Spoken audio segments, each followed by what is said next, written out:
అందరికీ నమస్కారం. మన ఆయుర్వేదం ప్రోగ్రామ్కి అందరికీ స్వాగతం. మన ఆయుర్వేదం ప్రోగ్రాం ద్వారా చాలా మందికి ఆయుర్వేద చిట్కాలు ఎలా ఉపయోగించుకోవాలి, దాన్ని ఇంట్లో ఎలా వాడుకొని చిన్న చిన్న సమస్యల నుంచి ఎలా బయటపడాలో బోల్డ్ అన్ని వీడియోస్ చేశాము.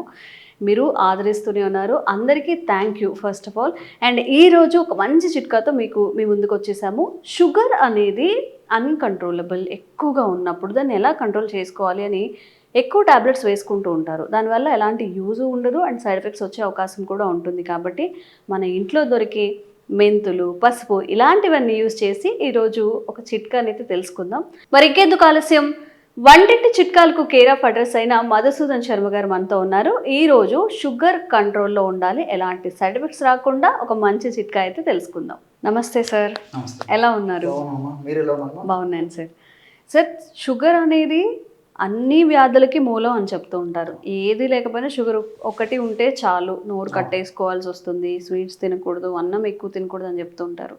కొంతమంది కొంచెం వేరే అదర్ ఇష్యూస్ వల్ల కూడా హై షుగర్స్ ఉంటూ ఉంటాయి. షుగర్ ఎప్పుడు కంట్రోల్లో ఉండాలి, ఎలాంటి సైడ్ ఎఫెక్ట్స్ రాకూడదు అన్నప్పుడు మన ఆయుర్వేదంలో ఎలాంటి చిట్కాలు ఉన్నాయి? చాలా ఉన్నాయమ్మా. ఈ రోజుల్లో షుగర్ చాలా కామన్ అయిపోయిందమ్మా. సో ఇంతకుముందు పూర్వకాలం అయితే షుగర్ ఉన్న వాళ్ళని వెతకాల్సి వచ్చేది, ఇళ్లలో కానీ, వీధుల్లో కానీ, టౌన్స్ లో కానీ, సిటీస్ లో కానీ. అవును, ఈ రోజుల్లో కామన్ అయిపోయింది. షుగర్ లేని వాళ్ళని వెతకాల్సినటువంటి రోజులు వచ్చేది. అవును. కరోనా తర్వాత ఇంకా వరస్ట్ అయిపోయింది సార్ సిచ్యువేషన్. చిన్న వాళ్ళకంటే 22 ఆ ఏజ్ నుంచి కూడా షుగర్ వచ్చే శాతం పెరిగిపోయింది బాగా ఈ మధ్య కాలంలో. సో చిన్న వయసులోనే షుగర్ రావడం వల్ల బంగారు భవిష్యత్తుకి అనేక రకాల అవరోధాలు ఏర్పడుతున్నాయి. సో మరి అలాంటి పరిస్థితి వచ్చినప్పుడు షుగర్ నియంత్రణలో ఉంచుకోవడం వల్ల ఎలాంటి ఉపద్రవాలు ఉండవు, చక్కటి బంగారు భవిష్యత్తు కూడా అలాంటి వాళ్ళకు దొరుకుతున్నామా. షుగర్ నియంత్రణ ఉంచేదానికి చాలా వీడియోస్ కూడా మనం చేయడం జరిగింది. ప్రేక్షకులందరూ కూడా చాలా మంది వాటిని పాటించి మంచి ఫీడ్బ్యాక్ కూడా మనకి ఇచ్చారమ్మా. సో చాలా మంచి ప్రశ్న అడిగారమ్మా. ఎందుకంటే షుగర్ కు సంబంధించిన మెడిసిన్స్ ఇట్స్ ఓషన్ అమ్మా. అవును, సముద్రం మనం ఏ విధంగా అయితే దాన్ని అంచనా వేయలేము, ఆ విధంగా షుగర్ కు సంబంధించి వేలాది లక్షలాది మెడిసిన్స్ మనకు ఉన్నాయి. సో వాటిలో కామన్ గా అందరికి అందుబాటులో ఉండి అందరూ వాడుకోదగ్గ సైడ్ ఎఫెక్ట్స్ లేకుండా సైడ్ బెనిఫిట్స్ ఉండేటువంటి మెడిసిన్ చెప్తానమ్మా. సో ఆ మెడిసిన్ తయారు కావాల్సినటువంటి పదార్థాలు 4 ఇవన్నీ కూడా నేను తయారు చేసి కూడా చూపిస్తాను. సో దీనికి 4 పదార్థాలు ఎలాంటి ఏంటమ్మా? పొడపత్రి చూర్ణమ్మా. పొడపత్రి చూర్ణమ్మా ఇదమ్మా. సో పొడపత్రి అని తెలుగులో అంటారమ్మా. దీన్నే సంస్కృతంలో మధునాశిని అంటారమ్మా. మధునాశిని అంటే స్వీట్ ని నాశనం చేసేది. ఎగ్జాక్ట్లీ. సో మధు అంటే దీపమా, నాశిని అంటే నాశనం చేసేది. సో తీపు తత్వాన్ని నాశనం చేసేటువంటి అద్భుతమైనటువంటి వ్యవసాయ పదార్థాలు, ఔషధ గుణాలు ఇందులో ఉండడం చేత దీనికి మధునాశిని అనేటువంటి పేరు పెట్టడం జరిగింది. సో ఈ పొడి కానీ లేకపోతే ఈ యొక్క ఆకు కానీ నమిలేసిన తర్వాత కొన్ని నిమిషాల వరకు మీరు పంచదార కానీ లేకపోతే బెల్లం కానీ వేసిన నమిలే కానీ మీకు ఆ రుచి కూడా తెలియదు, చెప్పకుండా. అది దీని యొక్క ప్రత్యేకత. సో మనకి ఈ పౌడర్ మార్కెట్ లో దొరుకుతుంది, ఆకు మార్కెట్ లో దొరుకుతుంది. దీని వల్ల బెనిఫిట్స్ ఏంటి సార్? షుగర్ ని కంట్రోల్ ఉంచుతామా. సో ఇంకోటి ఏంటంటే మనం ఆధునికంగా ఆలోచన చేసినప్పటికీ మనం తీసుకున్నటువంటి ఆహార పదార్థాల్లో ఉన్నటువంటి ఈ పిండి పదార్థాలని త్వరగా జీర్ణం కాకుండా ఇది ప్రేగులోనే కంట్రోల్ చేస్తున్నాము. రెండోది ఏమంటే ఫ్యాట్ ని కూడా త్వరగా జీర్ణం కాకుండా ఇది కంట్రోల్ చేస్తుంది. ఇంకోటి ఏంటంటే షుగర్ ఉంది, మా పంచదార తీసుకుంటాం లేకపోతే బెల్లంతో తయారు చేసిన పదార్థాలు తీసుకుంటాము. షుగర్ త్వరగా ప్రేగులు పీల్చుకోకుండా ఇది రసాయన పదార్థాలు ఉపయోగపడతాము. అట్లే కాకుండా ఇన్సులిన్ ప్రొడక్షన్ కూడా ఉపయోగపడుతున్నాము. ఈ విధంగా మల్టిపుల్ బెనిఫిట్స్ దీనికి ఉంటాయి. సో ఇది ఒక 50 గ్రాములు తీసుకోవాలమ్మా. ఇప్పుడు ప్రేక్షకులకు తయారు చేసి చూపించేందుకు కొద్దిగా మాత్రం ఇక్కడ కలపడం జరుగుతుందమ్మా. మన ప్రేక్షకులు ఒక్కొక్కటి 50 గ్రాముల చొప్పున తీసుకోవాలమ్మా. రెండవది నేరేడు విత్తనాలమ్మా. నేరేడు విత్తనాలు చూడం. సో నేరేడు విత్తనాలు మనకు సీజన్ లో దొరుకుతాయి. అదేవిధంగా ఎండించినటువంటి నేరేడు విత్తనాలు మార్కెట్ లో దొరుకుతాయమ్మా. నేరేడు విత్తనాల పౌడర్ కూడా దొరుకుతుందమ్మా. ఈ నేరేడు విత్తనాల పౌడరు అదేవిధంగా ఒక 50 గ్రామ్స్ తీసుకోవాలమ్మా. మూడవ పదార్థంగా పసుపు అమ్మా. సో పసుపు గురించి ప్రత్యేకంగా చెప్పనక్కర్లేదమ్మా. సో ఈ పసుపులో కూడా చాలా అద్భుతమైనటువంటి ఔషధ గుణాలు ఉన్నాయి. అంత వేసుకోవాలా సార్? ఈక్వల్ గ్రామ్స్ తీసుకోవాలి. 50 గ్రామ్స్ పసుపు పొడి కూడా తీసుకోవాలి. ఇదే విధంగా పసుపు కొమ్మలను దంచి తయారు చేసుకున్నటువంటి పౌడర్ వాడుకోవాలమ్మా. ఎందుకంటే ప్రతి దాంట్లో కల్తీలు మొదలైపోయాయి కాబట్టి సో ఈ విధంగా ఒరిజినల్ గా మనం పసుపు వాడుకుంటే రిజల్ట్ చాలా బాగుంటుంది. సో 50 గ్రామ్స్ అంటే 50 గ్రాములు పసుపు పొడి కలుపుకోవాలి. చివరిగా అసలు షుగర్ అన్నప్పుడు ప్రతి ఒక్కళ్ళకి తెలిసిన బేసిక్ ఇన్ఫర్మేషన్ టిప్ ఏంటంటే మెంతులు నానబెట్టుకోవడం, తాగేయడం మార్నింగ్. సో ఫైనల్గా షుగర్ అన్న తర్వాత మెంతులు లేకుండా అసలు అది కంప్లీట్ అవ్వదు. కరెక్ట్ చెప్పారమ్మా. నిజంగా షుగర్ అంటే అందరికి గుర్తొచ్చేది కూడా ఇదమ్మా. మెంతులు అంత కామన్ అయిపోయిందమ్మా. సో మెంతుల్లో కూడా చాలా మల్టిపుల్ బెనిఫిట్స్ ఉన్నాయి.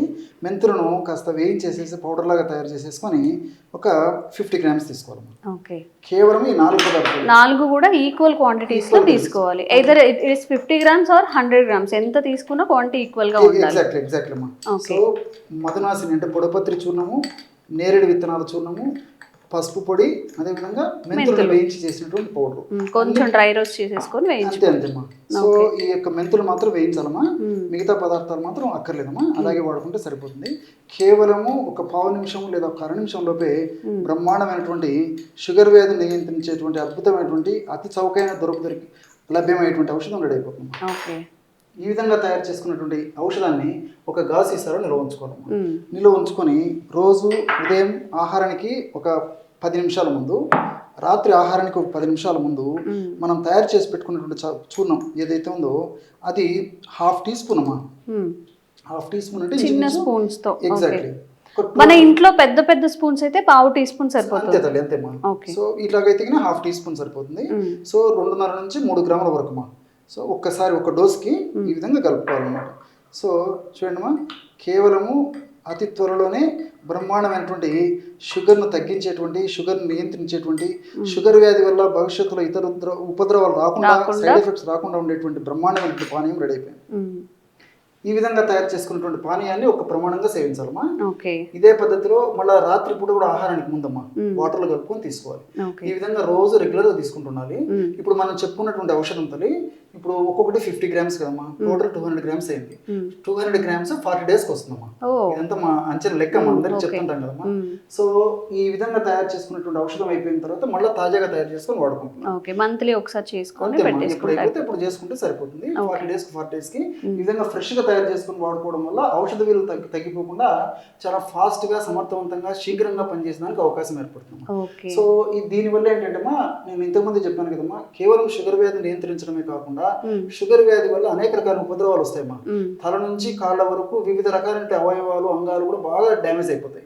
సో మెదడుకు సంబంధించిన వ్యాధులు రాకుండా ఉండేందుకు ఇవి ఉపయోగపడతాయమ్మా. అంటే మెదడుకు సంబంధించినటువంటి మతిమరుపు కొంతమందికి వస్తుంటుంది, రక్తనాళాల సమస్యలు వస్తుంటాయి.